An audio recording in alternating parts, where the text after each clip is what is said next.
They thought that a bullet could silence a voice. They thought death could end a message. They were dead wrong. What you're about to witness will shake you to your core. 5 men whose assassinations backfired so spectacularly that their killers accidentally created legends. By the end of this video, you'll understand why some voices grow louder in silence and why evil sometimes defeats itself. When Christ calls a man, he bids him come and die. Dietrich Bonhoeffer, Deutschland. Picture this: Nazi Germany, 1933. The entire German church, millions of Christians, are bowing to the man with a mustache. Swastikas hang where crosses once stood. Pastors preach Hitler's gospel from the pulpit. But in a small room, by the light of a single candle, a 27-year-old theologian named Dietrich Bonhoeffer is writing words that will outlive the Third Reich. While his colleagues chose silence, Bonhoeffer chose rebellion. He opened an underground seminary. Imagine teaching young pastors to resist the most powerful regime in Europe, knowing that discovery meant death. His students would later say, Professor Bonhoeffer didn't just teach us theology, he taught us to have a spine.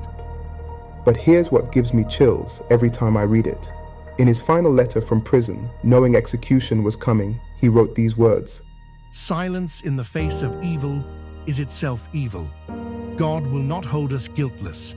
Not to speak is to speak. Not to act is to act." On April 9, 1945, just 3 weeks before Hitler's suicide,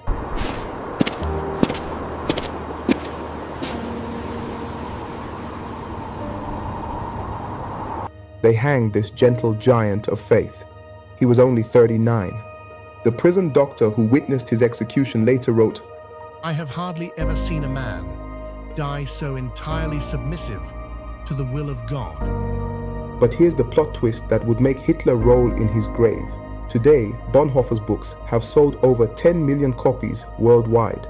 His words are quoted by presidents, activists, and freedom fighters across the globe.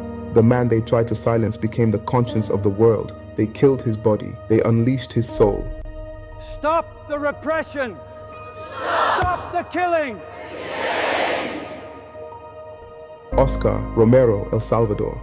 From the concentration camps of Germany, we traveled to the blood-soaked villages of El Salvador, 1980. Meet Oscar Romero, a man so quiet, so gentle, that when he was appointed archbishop, the government actually celebrated. They thought they had a puppet, they got a prophet instead. Romero wasn't born a revolutionary, he was a bookworm, a shy priest who preferred his library to the streets. But then his best friend, Father Rutilio Grande, was gunned down by government death squads for helping the poor. Something broke inside Romero that day, and something else was born.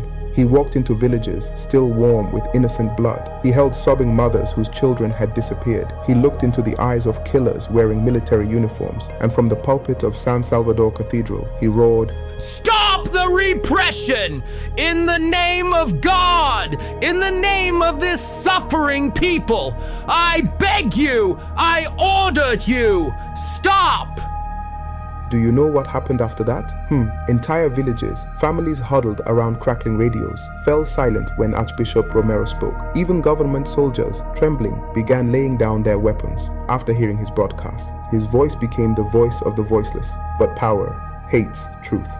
And on March 24th, 1980, as Romero lifted the chalice during Mass in a small hospital chapel, a single sniper's bullet tore through his heart. The wine mixed with blood on the altar.